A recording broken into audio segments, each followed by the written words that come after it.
Bem, então, a leishmaniose, ela é uma doença também causada por um parasito flagelado e ela é considerada endêmica em 88 países, mas apenas 32 países têm uma notificação compulsória, inclusive o Brasil. Então, como vocês podem ver aqui, onde já foi descrito, né, a ocorrência de leishmaniose.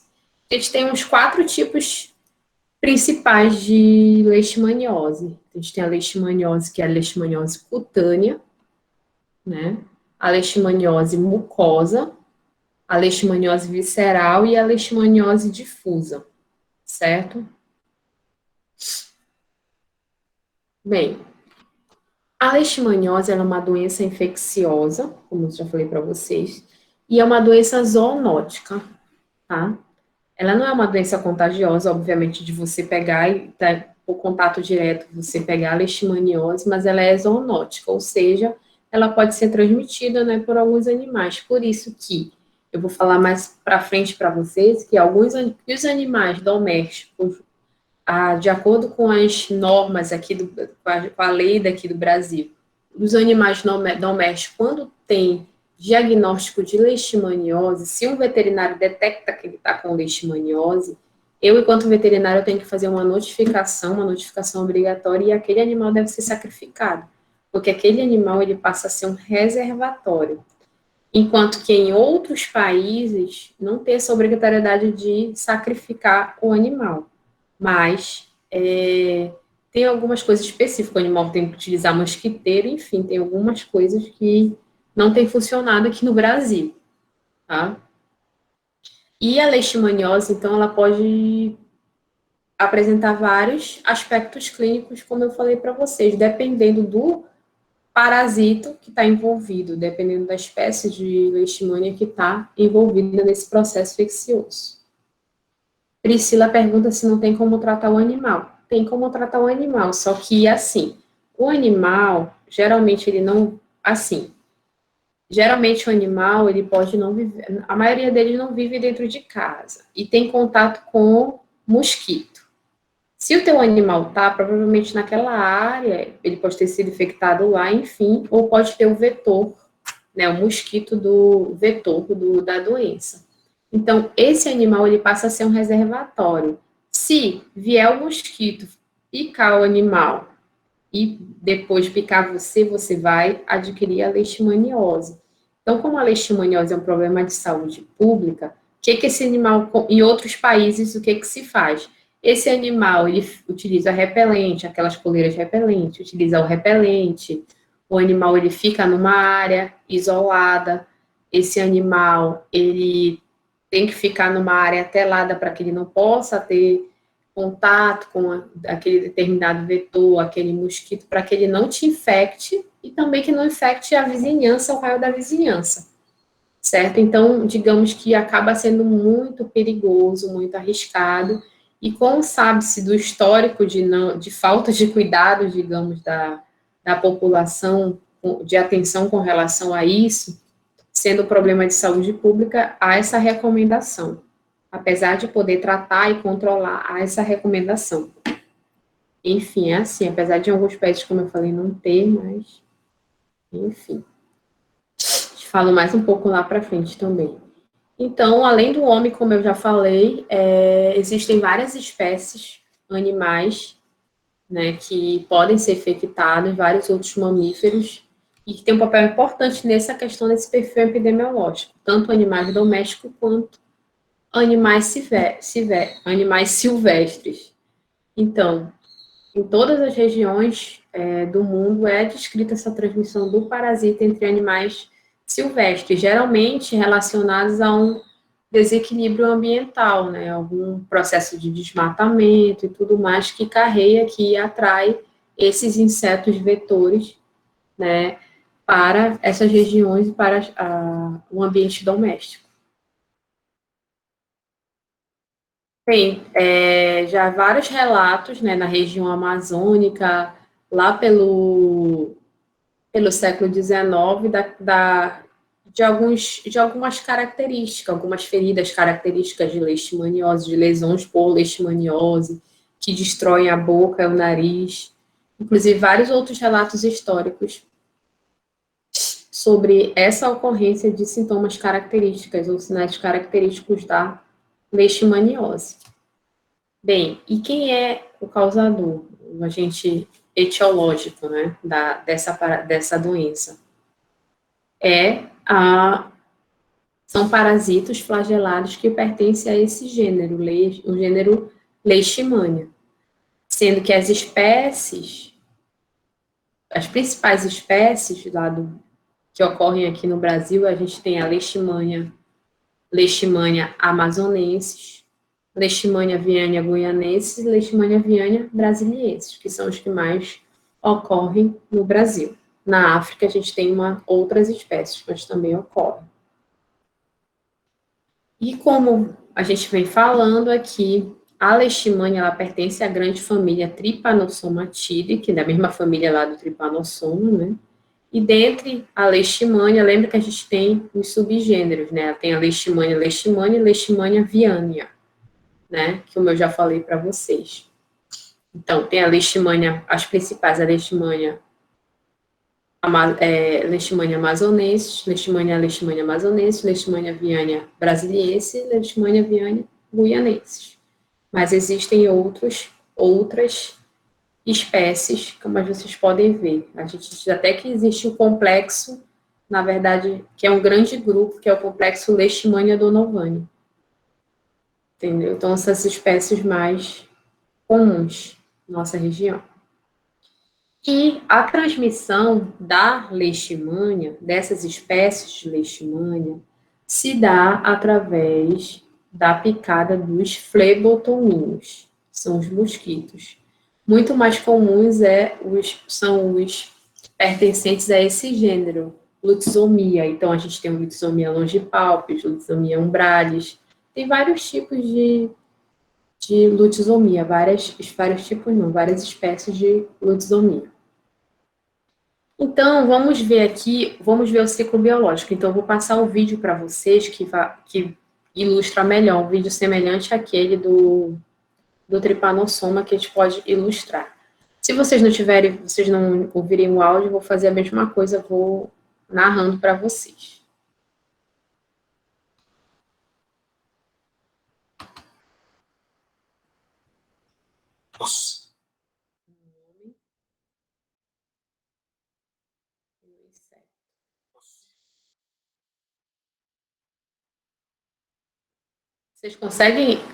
Vocês conseguem, eu vou dar o play, vocês dizem se vocês conseguem ouvir.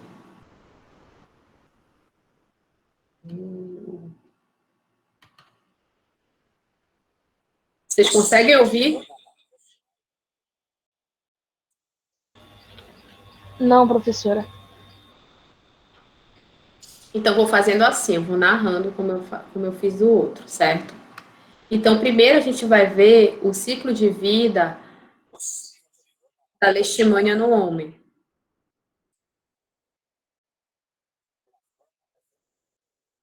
Popularmente como mosquito palha, que é hematófaga, pica um mamífero para se alimentar. Então, o ciclo de vida da leishmania no homem, ela acontece quando a fêmea do flebotomínio, lembra que a Lohana levantou a mão, vocês querem falar, gente? A Lohana levantou a mão. Desculpa. Aqui tá com som, professora. Ah, tá ótimo, então. Então, vou colocar, não vou narrar, depois a gente comenta. Então, vamos lá. Ciclo de vida no homem.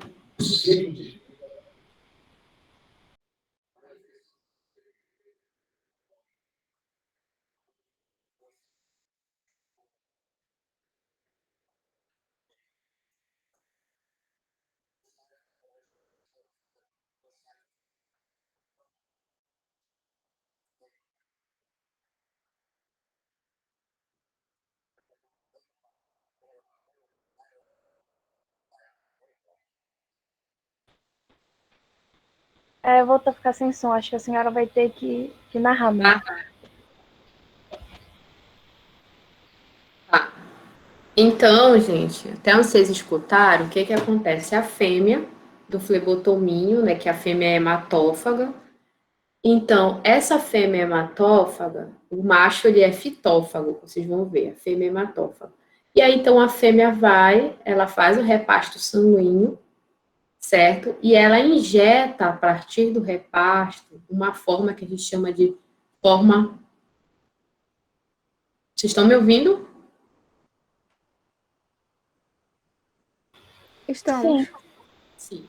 Então, o que que acontece? A forma, ele inocula, então, a forma pró-mastigota metacíclica. Essa forma vai infectar esses tipos celulares que ele falou, que ele mostrou bem aqui, as células dendríticas, neutrófilos, fibroblastos, ó, células dendríticas principalmente, neutrófilos e fibroblastos.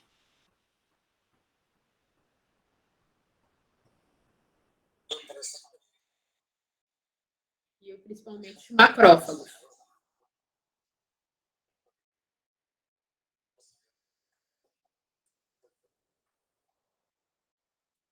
Aqui, semelhante lá como a gente viu no tripanossoma, essa forma, que é a forma pró-mastigota, ela vai ser internalizada pelos macrófagos no processo de fagocitose, semelhante como ocorre lá com a doença de Chagas. Vamos acompanhar.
Vejam o que aconteceu. Semelhante do que, muito parecido com o que aconteceu lá no tripanossoma, essa forma, só que a forma pró-mastigota, aquela forma que tem flagelo, ela foi englobada pelo macrófago.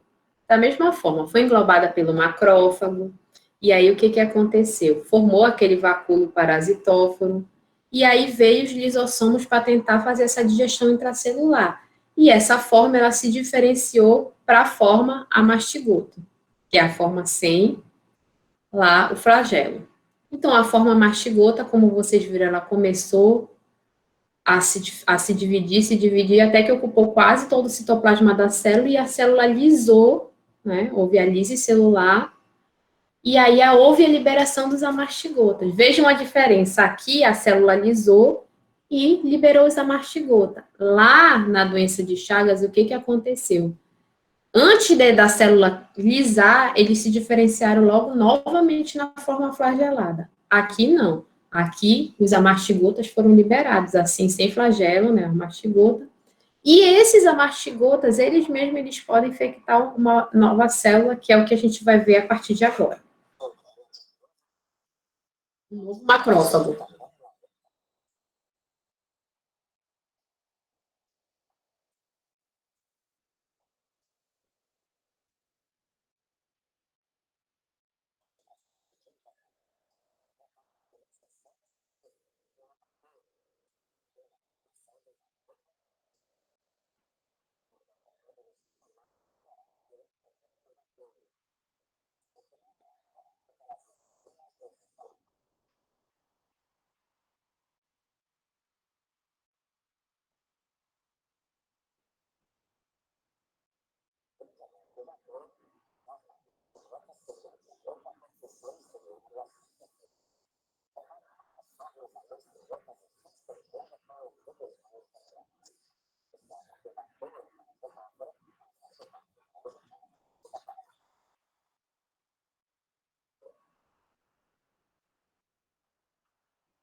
Então, vejam, o que acontece? Nesse caso,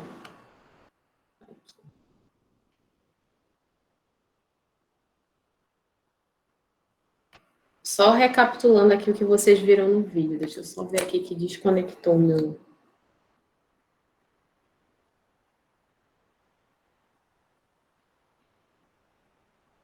outro. Para novamente aqui na reunião, por favor.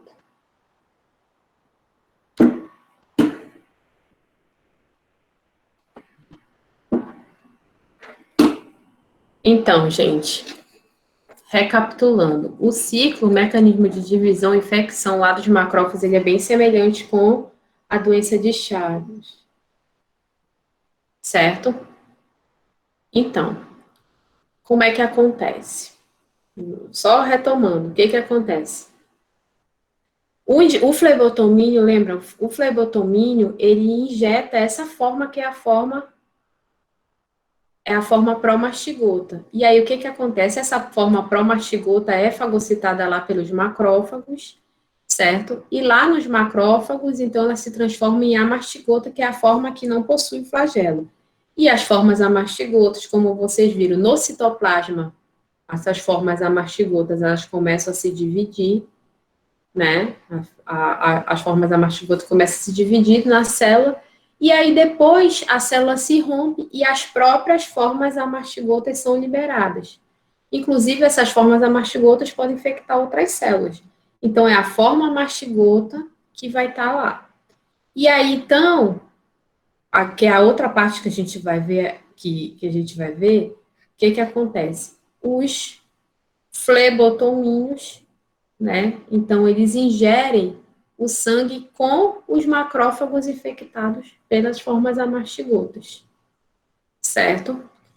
E aí, depois que eles fazem isso, depois que eles ingerem essas células parasitadas, os flebotomínios ingerem esses macrófagos com as amastigotas, lá nos flebotomínios, essas amastigotas se transformam em promastigotas, certo? E essas promastigotas se dividem no intestino e se dividem no intestino e voltam para a faringe do inseto para serem, então, inoculadas no momento do repasto sanguíneo. Faltou eu botar aqui no inseto, né?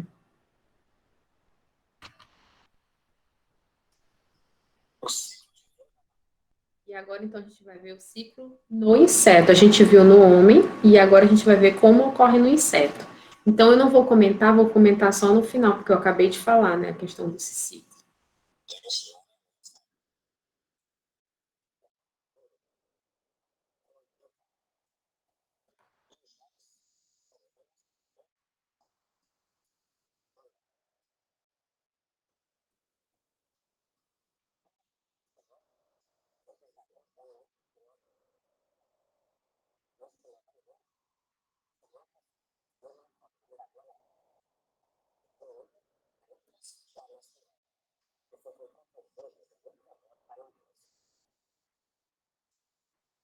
Então, gente, eu vou ter que comentar mesmo. Então, o que acontece? Como é que o inseto vai se infectar? Ele vai fazer o repasto sanguíneo, certo? O inseto vai fazer o repasto sanguíneo lá no homem, por exemplo, e o que ele vai ingerir? Ele vai ingerir essas formas amastigotas, e vai ingerir, na verdade, o sangue. No sangue vão vir vários tipos celulares, inclusive os fagócitos. Então, ele vai ingerir células, e dentro dessas células vão ter esses amastigotas. E aí, esses amastigotas, eles vão formar uns ninhos nessa região do tubo digestivo dos insetos, que é a matriz peritrófica. Então, vai formar esses ninhos, essas uniões de amastigotas.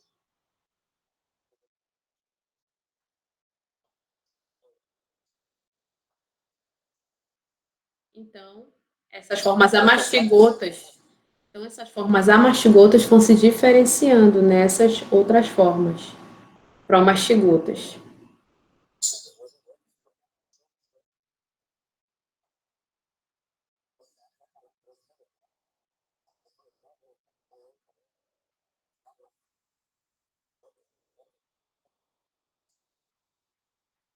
Então, a matriz peritrófica ela começa a se romper e aquelas formas elas então vão migrar.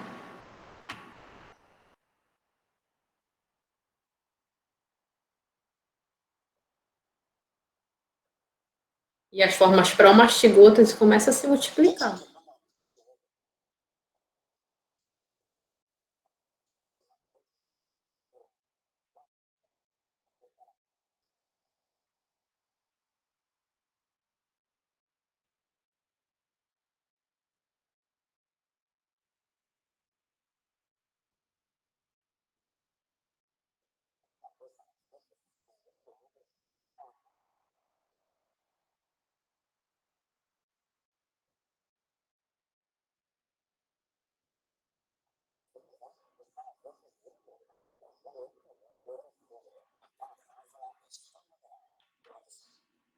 Então, gente, vocês viram, olha, alguns desses parasitos migram dessa pulsão anterior do intestino para a válvula estomodial, que é aqui faz parte da probóscide do mosquito. Uma parte de parasito acaba sendo eliminada pelas fezes, né? Acaba sendo eliminada e tudo, mas essa boa parte migra para essa válvula estomodial.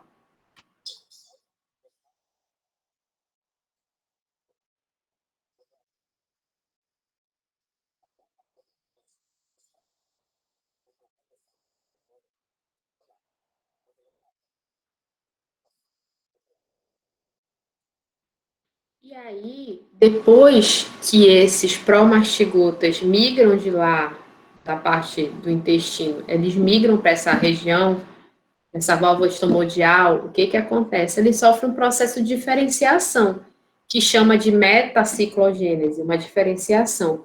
Por isso, então, ele passa a ser chamado de promastigota metacíclico. Porque o que que acontece? Como essa transformação, essa metaciclogênese, ele diminui o tamanho do seu corpo e aumenta o flagelo, fazendo com que eles fiquem mais móveis, mais ativos, certo? Por isso que ele passa a ser chamado de promastigota metacíclico.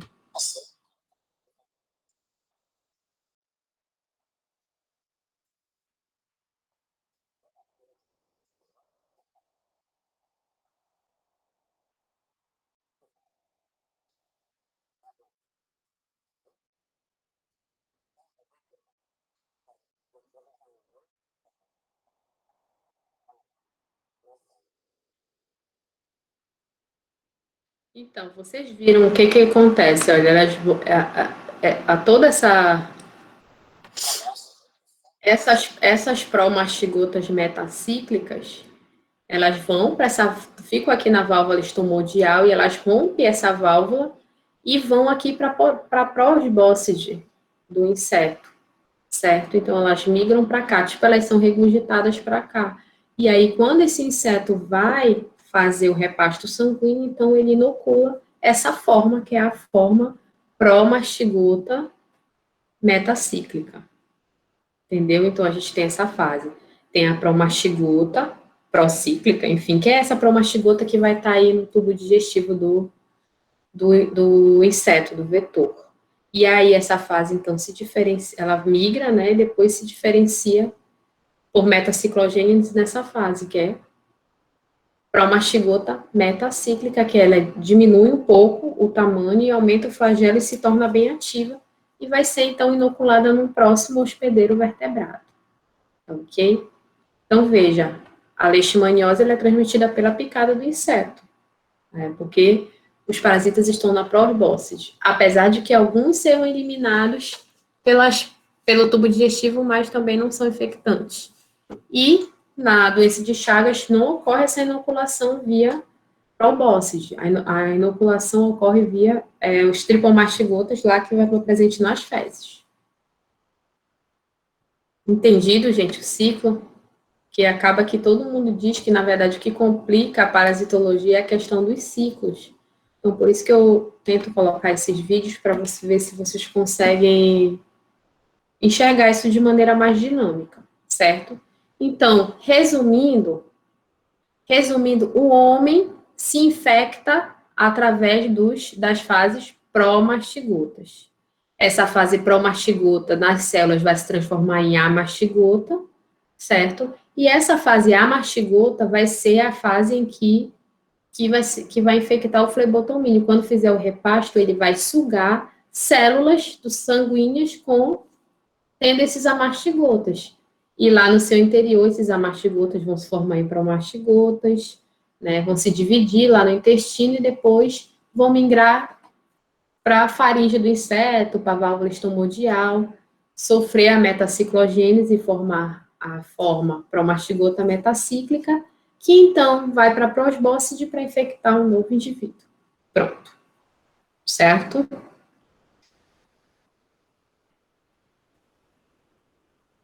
Bem.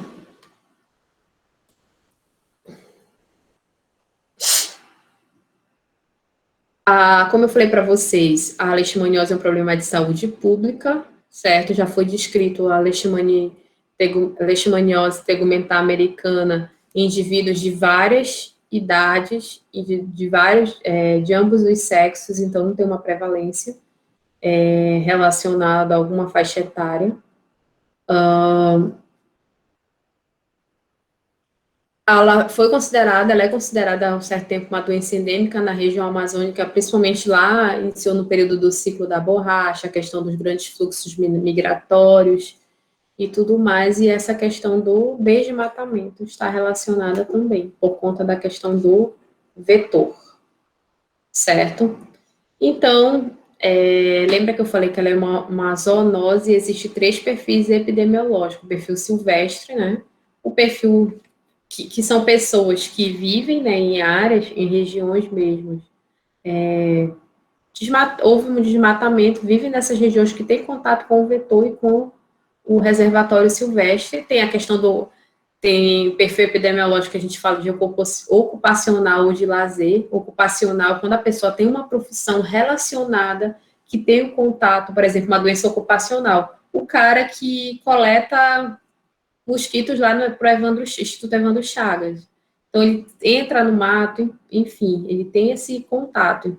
Pessoas que trabalham diretamente em zonas que tem devido à questão do trabalho mesmo, então é por isso que a gente pode ser uma doença, tem um perfil ocupacional e tem um perfil de lazer. O cara resolveu fazer uma trilha, o cara foi lá na Serra do Navio, que tem um negócio de escalada, sei lá, fazer lazer. E tem a rural ou periurbana, que acaba sendo uma das mais comuns, né, na nossa região. A leishmaniose tegumentar, como o nome já fala, que está relacionada ao peri, né, está relacionada ao tegumento, a leishmaniose pode acometer a pele, mucosas e todos os indivíduos são susceptíveis, por isso que a gente diz que é uma susceptibilidade universal. Geralmente, o período de incubação, que significa que é o período da pessoa, quando a pessoa foi infectada, até o período que ela desenvolveu os sintomas, geralmente já foi descrito de ocorrer de 2 semanas até 2 anos, mas a média geralmente é de 2 a 3 meses após esse período de contato com o parasita. Demora, até ficou. Por isso que uma vez a gente foi para o Bailique fazer uma coleta e um aluno veio com uma lesão semelhante à leishmaniose. Eu até falei, será que isso não é leishmaniose, mas o tempo era pouco? E, na verdade, era uma larva de mosca que tinha penetrado no pé dele, uma lesão, porque demora o período de multiplicação do parasita, mas geralmente é umas 2 semanas. Isso aqui são os reservatórios. Os reservatórios, são reservatórios silvestres, né? São os animais que eles possuem, mas eles não desenvolvem a doença, então eles são só reservatórios. São canídeos silvestres de maneira gerais, roedores silvestres, gambá, tatu, tamanduá, são vários animais silvestres que atuam como reservatório para os vetores, que são aqueles mosquitos que eu falei para vocês. Bem, a doença, ela pode ser assintomática, pode ter uma infecção inaparente, ou seja, não vai refletir exatamente numa lesão tegumentar. A gente pode observar a priori uma linfadenopatia, ou seja, a gente fala uma íngua, né, popularmente, né? Problema nos linfonodos, aquela dolorido, geralmente esses linfonodos, essa linfadenopatia mais localizada, ela geralmente precede uma lesão no tegumento próximo daquela área. E a lesão cutânea, né, que ela pode ser uma lesão única ou uma lesão múltipla, certo? A forma disseminada, geralmente ela é mais localizada, a forma mais disseminada, ela é muito rara, e geralmente pode ocorrer em portadores de HIV, recidivas, enfim, pessoas menos imunodeprimidos de maneira geral, mas é muito raro. Então, aqui, olha, a gente tem uma lesão, essa lesão aqui é a mais característica, que é como se fosse uma cratera, como vocês podem ver, como se fosse uma cratera, com os bordos elevados, certo? Os bordos, assim, mais elevados. Então, essa daqui é uma lesão que é a lesão característica mesmo da uma leishmaniose. Tá? Como eu falei, a Priscila disse que o pai dela teve no meio da perna, mas era leishmaniose mesmo. O diagnóstico, geralmente, que eu vou falar mais para frente, ele se dá quando faz um raspado, assim, raspado no bordo da lesão. Deve doer muito, né? Pega um bisturi, faz o raspado e observa lá o parasito. E aí a gente tem leishmaniose, várias formas clínicas, dependendo do parasito que esteja atuando, né? Tem a cutânea, como eu falei, a mucosa, a disseminada e também a difusa, a cutânea difusa. Além da visceral, que a gente vai falar mais lá para frente, que a gente está falando da cutânea agora. Então, 85% dos casos, como eu falei, a lesão é a formação daquela úlcera que eu falei, contorno circular, ela é bem regular, a maioria é bem regular, bem arredondada, um contorno bem circular, borda elevada, talhada, certo? Parece uma daquelas crateras lunares mesmo, bem com fundo granuloso, às vezes tem o exudato, e pode apresentar, por conta da abertura, né, de ser uma porta de entrada para bactérias e fungos, que podem viver lá também, certo? Então, bem aqui, olha, essa forma cutânea, olha, ela é geralmente bem circular, os bordos arredondados e o fundo granuloso, bem característico. Olha aqui, tu já pensou uma dessa bem aqui no meio da testa? Então, olha só, migrou e tem essa forma mesmo, bem de cratera mesmo, bem característica. Já foi descrito muito mais, já foi descrito muito menos frequente, na verdade, essa forma ulcerosa, úlceras, na verdade, acometendo os membros inferiores, nádegas, geralmente imunodeficientes. E algumas lesões verrucosas aqui nessa região dos cotovelos. Essas imagens aqui, gente, essas imagens, vocês estão me... Peraí, tá dizendo que travou. Vocês estão me ouvindo? Destravou? Aqui tá normal, professora. Aqui tá normal também. Travou ali para Priscila, mas vamos seguindo. Essas imagens aqui é de um manual do SUS lá da Secretaria de Estado de Goiás, que aí eu aproveitei, peguei todas essas fotos de lá, por isso que eu coloquei aqui embaixo das fontes. Então, o tipo difuso, a gente observa alguns nódulos que podem estar isolados ou então agrupados, e algumas, assim, olha, tem a diferença, tem máculas, é tipo como se fossem umas manchas, são máculas, pápulas, são tipo como se fossem umas vesículas com pus dentro. Então, pápulas e máculas são mais como se fossem manchas, certo? Então, nesse caso da difusa, ela, tipo assim, geralmente é uma forma clínica em que geralmente as pessoas possuem várias recidivas constantemente, entendeu? Olha, isso daí é muito, muito, muito raro, entendeu? Só com a pessoa imunodeprimido e, enfim, muito complicado mesmo, certo? Então, um tipo de leishmaniose difusa, a gente percebe que as lesões estão tão delimitadas, às vezes estão sobrepostas, e é vários tipos de lesões diferentes. A gente percebe úlceras, a gente percebe máculas, pápulas, enfim, tipo de difusa. Tá? E a gente tem um diagnóstico diferencial, como eu falei para vocês, né? O diagnóstico diferencial é quando a gente elimina outras coisas que podem também estar causando esse processo. Por exemplo, úlceras traumáticas, ou seja, úlceras de trauma, de pessoas que ficam por longos períodos acamados e desenvolvem algumas úlceras, que é úlceras de estágios, úlcera dos membros inferiores, por exemplo, piodermatite, né, que são dermatites causadas geralmente por bactérias, que têm uma característica purulenta. Então, tudo isso são diagnósticos diferenciais, até mesmo do que eu falei para vocês, que esse nosso aluno, a gente foi para a coleta e uma larva de mosca simplesmente penetrou e desenvolveu uma lesão. E uma lesão era muito parecida com leishmaniose. E a gente não estuda como sendo diagnóstico diferencial, mas foi uma lesão muito semelhante. Tá? Então, existe, como eu falei para vocês também, a leishmaniose mucosa. Leishmaniose mucosa tem várias formas, então eu coloquei bem aqui, olha. Como eu falei, essa manifestação clínica, eu falei que existem várias espécies de leishmania. Dependendo da espécie de leishmania que está acometendo o indivíduo, vai apresentar de uma manifestação clínica ou outra. Por exemplo, aqui, olha, a leishmaniose brasiliensis, ela pode apresentar vários tipos de forma mucosa, tardia, vários tipos de manifestações. Enquanto que a Leishmania viane amazonensis, ela apresenta só essa forma mucosa, contígua, que a gente vai mostrar aqui. E, geralmente, o que acontece? Essa leishmaniose mucosa, essa leishmania aqui, desenvolve para a forma de leishmaniose mucosa, ela tem o tropismo, ou seja, ela tem uma predileção pelas vias aéreas superiores, certo? Principalmente a questão do septo nasal, certo? Das mucosas nasais, principalmente o septo nasal. Inicialmente causa uma ardência, pode causar uma obstrução nasal e o sangramento, né,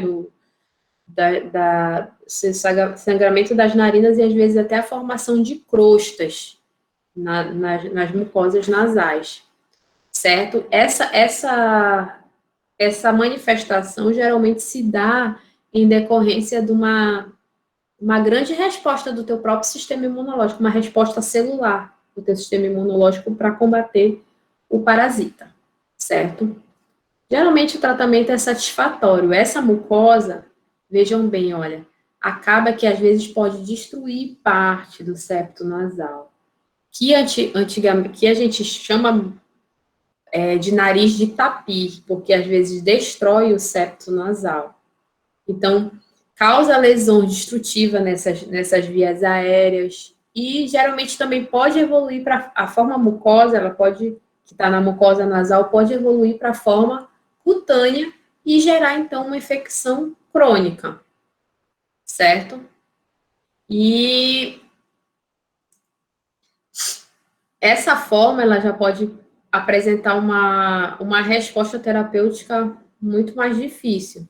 Que eu falei bem aqui, que eu tinha falado aqui, que gera uma obstrução nasal, a formação daquelas crostas, né, também, logicamente, dá uma falta de ar, tosse e outros sintomas relacionados às vias aéreas, somente vias aéreas superiores, e também pode refletir também no tubo digestivo, né, na questão da deglutição do alimento, enfim. No processo de deglutição pode ser um pouco dolorido, né, visto que tem uma comunicação entre o sistema respiratório e o sistema digestivo. Vejam bem. Aqui, olha, primeiramente aqui a gente tem na mucosa do palato, e aqui, olha, nas narinas, que evoluindo da leishmaniose mucosa para tegumentar. Vejam só. Aqui o edema, né, o inchaço das narinas, e aqui o comprometimento, a formação de úlceras e comprometimento do septo nasal. Inclusive, tem-se os relatos, assim, mais ainda na paleoparasitologia que eu falo para vocês, tem-se relato, antigamente, assim, foram encontradas muitas estátuas retratando pessoas que tinham essa morfologia dos narizes, a ausência septonasal, que chama de nariz de tapir. Então, isso é causado por uma ulceração, e isso pode ser também um indicativo também da presença da leishmania há muitos milhares de anos atrás também. Tem-se o diagnóstico diferencial para outras doenças que podem apresentar também a questão dessa lesão no septo nasal, como o próprio uso de drogas, né? Perfuração do septo por trauma pela utilização ou uso indiscriminado de drogas, tumores, né? Carcinomas nasais, linfomas, sinusite, hanseníase, sífilis. Então, tem várias outras doenças que podem causar também lesões semelhantes a essa causada pela leishmaniose. Ok? Alguma pergunta, gente? Vamos seguindo, que ainda tem algumas coisinhas. Então, aqui, leishmaniose cutânea, para diferenciar. A borda é bem uma moldura mesmo, é bem característica. Parece que foi, enfim, desenhado aí. E a mucosa aqui, atingindo os lábios e a boca, né? Geralmente, através do palato, vai chegar a nasofaringe. Tá? Então, o diagnóstico ele é feito, obviamente, analisando, como eu falei para vocês, tem várias outras doenças que podem causar uma lesão semelhante, mas o diagnóstico ele é dado, obviamente, pelas características da lesão encontrada, associada ao histórico, que a gente diz a anamnese do paciente. Tá? E porque é muito importante a questão dos dados epidemiológicos, se o indivíduo viajou recentemente para alguma área, onde ele reside, enfim. E, obviamente, tudo isso associado com análises laboratoriais. Então, como dar o diagnóstico? O exame direto pode fazer, como eu falei para vocês, a escarificação, por exemplo, com bisturi dos bordos da lesão, faz uma escarificação e pode fazer também uma biópsia por imprint, né? Pega um pedaço do tecido e printa na lâmina e você vai observar, você pode observar o parasito. Pode fazer o histopatológico, pegar um pedaço do tecido e processar, né, para técnicas histológicas e observar a presença das formas amastigotas. Lembra que a gente vai observar a forma amastigota, que é a forma no tecido. Pode-se fazer o cultivo, né, da leishmania, existem meios de cultivo, né, de leishmania. Eu já vi o cultivo de leishmania, certo? Você pode fazer cultivo para tentar isolar, para ver qual é a espécie também do leishmania. Eu observo que está acometendo o indivíduo, e geralmente tem alguns falsos negativos, né? Porque te diz que a positividade do exame é inversamente proporcional ao tempo de evolução. Quanto mais evoluído, mais difícil o diagnóstico, tá? Outra questão que é uma problemática também é a presença de lesões secundárias, a parasitose, que também pode levar a uma dificuldade nesse diagnóstico correto. Como eu falei, a vantagem da cultura é que você vai conseguir isolar e identificar a espécie mesmo que está acometendo, certo? Só que depende de um tempo, depende de treinamento, e às vezes não se tem esse tempo para chegar ao diagnóstico. Mas para fazer a cultura desses parasitas, a gente pega mesmo, por exemplo, fragmentos dos bordos das lesões e coloca no meio de cultura. Entendeu? Mas aí isso requer um treinamento mais especializado, e principalmente quando você precisa detectar qual a espécie que está acometendo. No exame histopatológico, você consegue ver, olha, esses tracinhos aqui, esses pontinhos, eles são as formas amastigotas dentro da célula. Olha, aqui a gente tem uma célula, aqui a gente tem o núcleo da célula e as formas amastigotas no citoplasma. Então, geralmente, no histopatológico, você vai ver as formas amastigotas. No vertebrado, você vai ver a forma amastigota, tá? No invertebrado, você pode até ver, né, se você olhar lá o tubo digestivo, você pode ver aqueles ninhos de amastigotas também. E, obviamente, né, como se tem utilizado bastante, os testes moleculares, a PCR, que você consegue amplificar o nome de sequências, e também você consegue, através da análise do DNA do parasita, saber exatamente qual espécie que atuando naquela determinada patogenia, tá? Você consegue identificar o parasita a nível de gênero, espécie, tá? E os testes imunológicos, né? A gente tem os testes sorológicos, que é imunofluorescência indireta, enfim. Você consegue, tem uma certa sensibilidade, principalmente na forma mucosa, que é um pouco de difícil diagnóstico direto. Podem fazer perguntas, viu, pelo chat, gente. Bem, a gente tem também um teste, que é o teste intradérmico, que é a intradermorreação de Montenegro. Nesse teste intradérmico, é um teste que você injeta por via intradérmica, não é via subcutânea, é intradérmica mesmo, você injeta o antígeno e você percebe se há ou não há reação. A gente fala se forma uma reação, um inchaço, uma reação, e aí você mede o tamanho para ver se você tem, se você é positivo ou não para leishmaniose. É um teste que ainda se utiliza, porque é um teste de baixo custo, é um teste de fácil aplicação, entendeu? Então, você consegue observar. Vem aqui, deixa eu mostrar para vocês. Então, geralmente você faz, né? Então, geralmente com aquela seringa de agulha e seringa de insulina, e aí você injeta intradérmica o antígeno, e então você vê depois de 48 a 72 horas se há uma reação, tá? Mas o que acontece? Ainda é utilizado para, digamos, fazer uma triagem, porque ainda assim ainda podem haver que a gente chama de reação cruzada. Porque você não consegue, assim, você também não consegue verificar, é um teste para ver se você reage, para ver se você tem anticorpo com relação àquele antígeno. Só que você não consegue detectar. Por exemplo, um teste sorológico, você consegue ver se você teve uma infecção, se é recente com IgM ou se é tardia com IgG. No entanto, aqui você só consegue ver que teve ou que tem, mas você não consegue ver se é passada ou se é presente essa, essa infecção. Por isso que é mais utilizado como teste de triagem.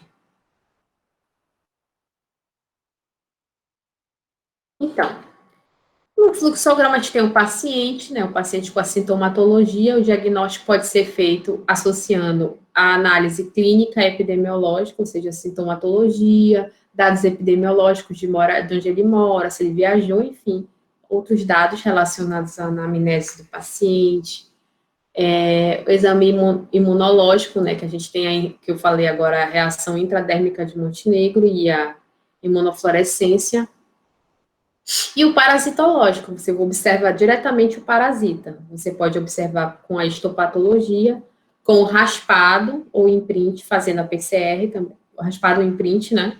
E também com a cultura do parasita. E esse material coletado aqui, qualquer um desses materiais pode ser utilizado para fazer a reação em cadeia de polimerase, então diagnosticar detectar o DNA do parasita. Bem, o tratamento geralmente é o antimonial pentavalente, N-metilglucamina, né? Que é mais indicado, e o tratamento, só que o tratamento é muito longo, certo? E o tratamento tem muitas reações adversas, o tratamento é muito complicado, certo?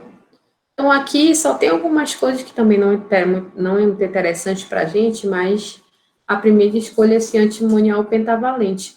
Priscila, tem relatos que tu falou com o teu pai? Olha, isso que eu ia perguntar. O pai da Priscila falou que tomou 60 injeções. Então, é muito complicado. E são intramusculares ou são endovenosos, dependendo do que o médico recomende. Então, é muito, muito, muito complicado. É um tratamento muito difícil, é um tratamento que, por exemplo, o indivíduo mora lá no interior que não tem, um lugar afastado que não tem, e precisa se deslocar para um outro município, outro local, e ele acaba que não deixa o tratamento, ele acaba que não deixa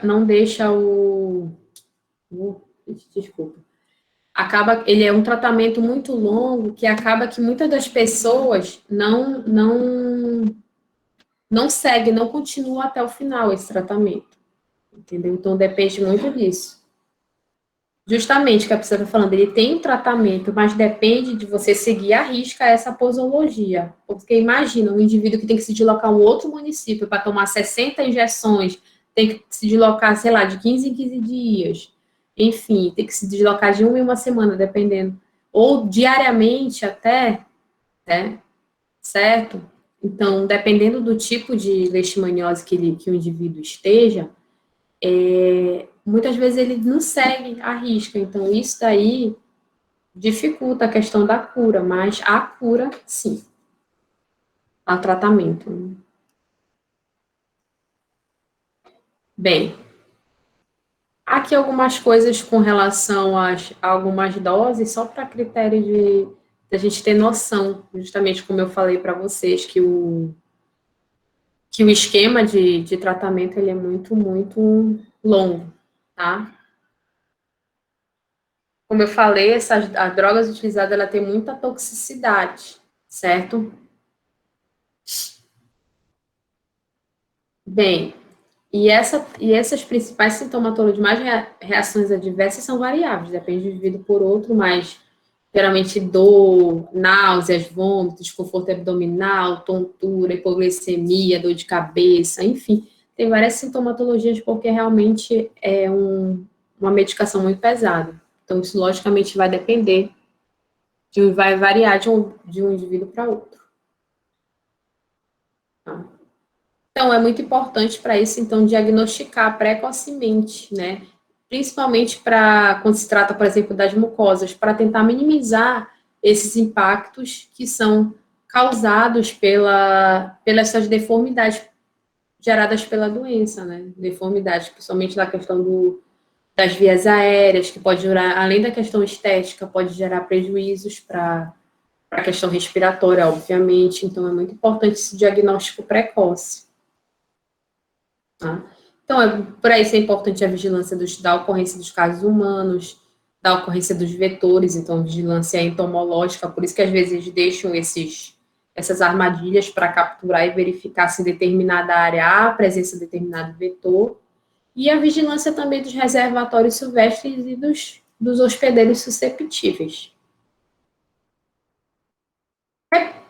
Medidas preventivas, uso de repelentes de maneira geral, evitar a exposição, principalmente nos horários de maior atividade dos vetores, que eles têm esse hábito crepuscular, né? Esse hábito final de tarde, aquele horário do mosquito que a gente fala, né? 6 horas da tarde, no crepúsculo, enfim.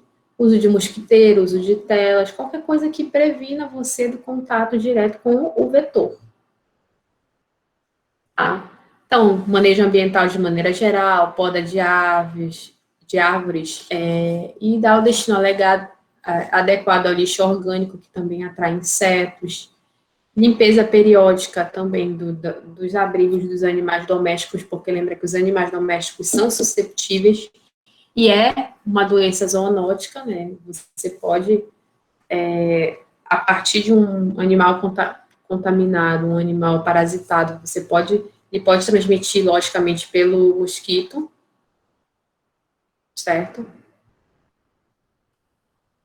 Então, olha, a Priscila acabou de falar que na época ele pegou a leishmaniose porque ele ia esporadicamente na fazenda, e teve esse contato. Então, por isso que é importante essa questão da epidemiologia. Então, provavelmente quando ele foi se consultar, o médico perguntou se ele viajou recentemente, aí ele falou que vai na fazenda. Então, é por isso que é importante para as características epidemiológicas da doença ter esse conhecimento, ser feita esse histórico, essa anamnese, tá?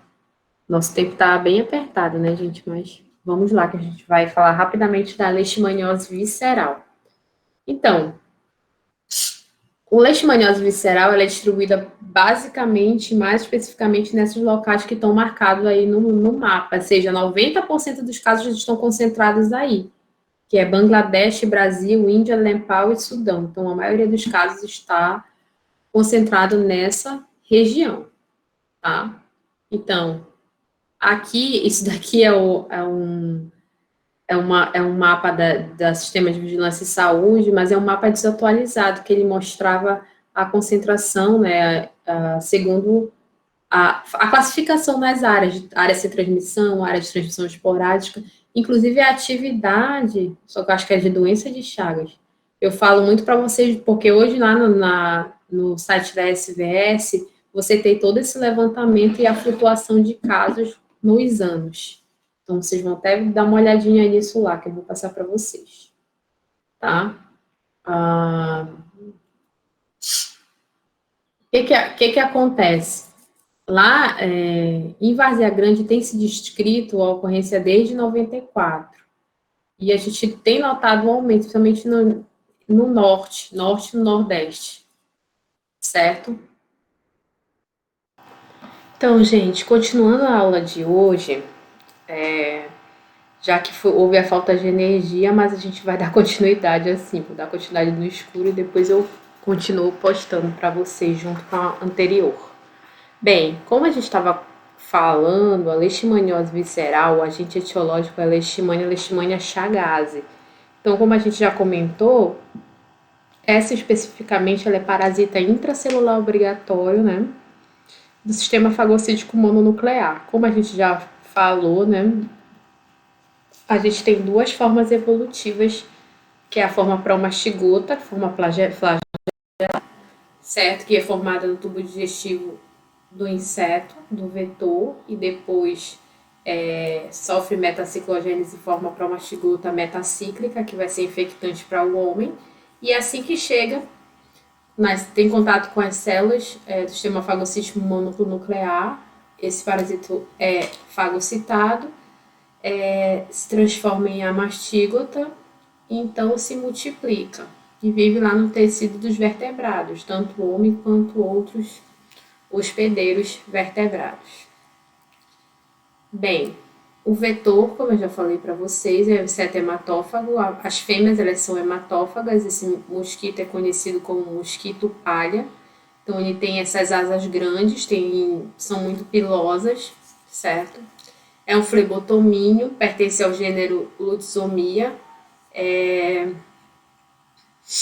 As fêmeas elas precisam então executar a hematofagia para que possam desenvolver os seus ovos. Então, se o inseto tiver infectado, como a gente já conversou, ele introduz através da saliva aquelas formas promastigotas metacíclicas que vão infectar o homem. E existem vários reservatórios, tanto domésticos quanto silvestres, da leishmaniose visceral. Aqui a gente tem os cães, marsupiais, raposas, então todos eles são reservatórios para leishmaniose visceral. Então, conforme nós vimos lá naquele vídeo, a internalização das leishmanias pelos macrófagos, eles são transformados em amastígotas, eles se multiplicam então dentro da célula por divisão binária e após a ruptura dessas células, essas amastigotas são liberadas e podem ser fagocitados por outros macrófagos seguindo assim o ciclo. Como eu falei, o período de incubação é em média de 2 a 6 meses. E eles têm o tropismo, a leishmania, essa espécie que causa leishmaniose visceral, ela tem tropismo pelo baço, medula, pelo fígado, os linfonodos, intestino e outros órgãos, certo? Geralmente fígado e baço são mais acometidos, né? Tanto que um grande sinal da leishmaniose visceral é uma hepatoesplenomegalia, um aumento do baço e um aumento do fígado, certo? E pode gerar hiperplasia dessas células, desses determinados órgãos, e o seu aumento consequente também, o aumento do órgão como um todo. Na medula óssea, com a presença deles, há um recrutamento de células inflamatórias, certo? Aqui a gente pode ver um macrófago, olha, o macrófago, o núcleo do macrófago, e aqui no citoplasma, certo? Aqui no citoplasma, várias formas amastígotas que acabaram de se desenvolver. E aqui, olha, o macrófago também, só que o macrófago rompido, já liberando essas formas amastigotas, tá? Geralmente no fígado há a hiperplasia das células de Kupfer. Lembre que as células de Kupfer são células especializadas em fagocitose que estão no fígado, tá? Então, a gente não pode notar a presença de filtrado inflamatório, consequentemente, pode haver a diminuição da produção da albumina. Em outros órgãos, por exemplo, nos rins, podem gerar a presença na urina de proteínas, proteinúria, né, hematura e cilindúria, presença de cilindros, proteínas, sangue na urina. Quando atinge os macrófagos pulmonares, pode causar uma pneumonite com tosse e outros elementos do sistema fagocítico mononuclear, como as placas de Peyer do intestino, pode causar eventos diarreicos.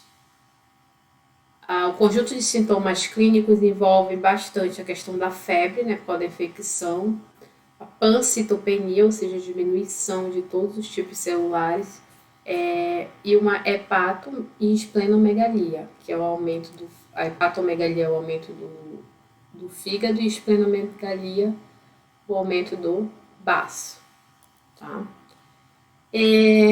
Com relação ao quadro clínico, tem uns que inicialmente podem ser inaparentes ou assintomáticos, sendo o período do início dos sintomas variável, e geralmente as febres ocorrem umas 4 semanas a partir do aparecimento, a palidez das mucosas, esplenomegalia, hepatomegalia às vezes, e dependendo, né, do órgão, como eu falei, pode ocorrer diarreia, tosse e micropoliadenopatia, ou seja, a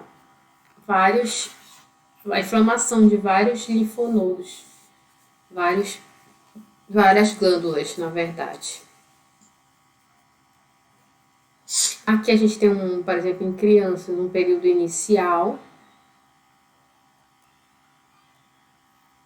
período de estado, que ocorre cerca de 2 meses após a evolução, o indivíduo começa a apresentar uma febre irregular, que culmina no emagrecimento progressivo e também na palidez das mucosas, da pele das mucosas.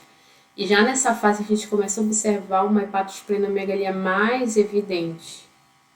E aí, com o desenvolver desse quadro clínico, pode seguir a uma febre contínua, diminuição do estado geral do indivíduo, até uma desnutrição que se reflete, obviamente, no cabelo, na pele, nos cílios, de maneira geral, no tegumento, né, também. Presença de hemorragias, de icterícia, líquido livre na cavidade abdominal e outras infecções secundárias concomitantes. Então, esse aqui é o período de estado, que já começa a ficar evidente. Aqui, geralmente, é a marcação, né? Vocês vão ver essas imagens, que é a marcação do fígado e do baço.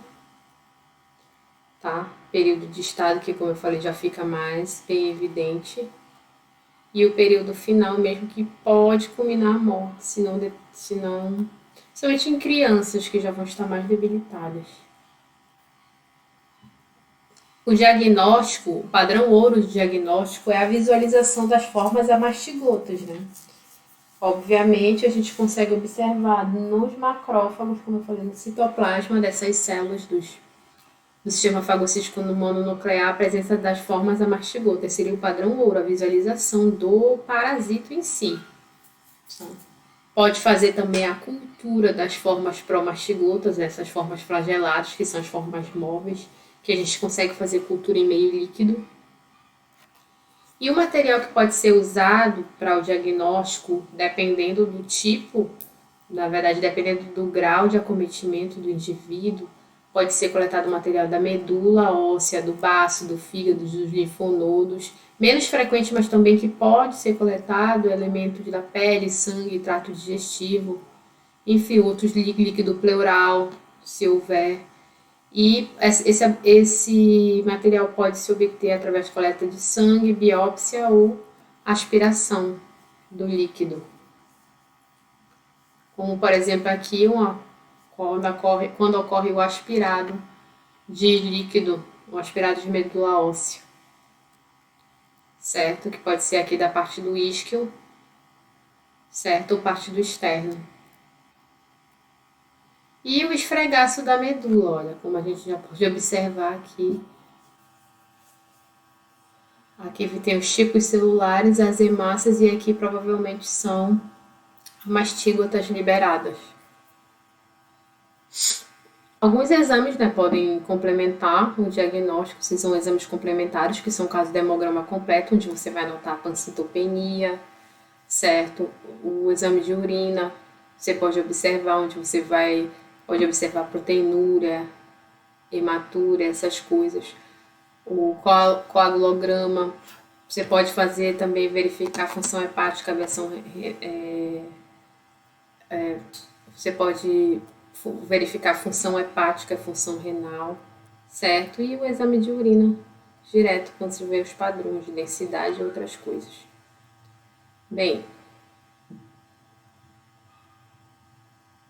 aqui, como eu já tinha exemplificado para vocês como diagnóstico, mas que não indica se é recente ou se é tardio, a questão da reação, da intradermoreação de Montenegro, né, que eu falei, já expliquei para vocês como funciona. E a questão do tratamento, né? Como eu falei, depende do diagnóstico, em que momento foi. Falei que é um tratamento demorado. As drogas, elas são de difícil administração, porque são drogas injetáveis, que têm toxicidade elevada, têm alto custo, certo? E a resposta ao tratamento está relacionado com o quadro clínico do paciente, os aspectos geral do paciente. O desafio, obviamente, quando se tratam de drogas relacionadas a esse tratamento, é que se tivesse alguma droga de via oral, né, que é mais fácil administração, que tivesse uma dose única diária, que tivesse baixa toxicidade, baixo custo, que não desenvolva não estimule, né, esse desenvolvimento de resistência ao princípio ativo do medicamento, e que possuísse uma boa correlação, né, dos testes in vitro e in vivo, mas isso daí também é um desafio, né? Não se tem ainda uma droga ideal para o tratamento. Como o grande problema é que o parasitismo causado pela leishmania é um intracelular, ou seja, geralmente para se combater o parasito tem que se matar a célula também, certo? Ou algumas vezes induzir uma imunodepressão, e é muito complicado para pacientes que já apresentam infecção pelo HIV. Tá? E isso daqui que eu já falei para vocês, da questão das drogas disponíveis e da toxicidade elevada. As drogas de primeira escolha, como eu falei para vocês, são os antimoniais pentavalentes, assim como da leishmaniose tegumentar, certo? E outras alternativas em caso de linhagens resistentes, a anfotericina B e a pentamidina, certo? Mas só a nível de curiosidade mesmo, essa questão do tratamento, certo? Então, finalizamos aqui a aula sobre leishmaniose, e acompanhe então pelo Google Classroom as outras orientações. Boa tarde a todos.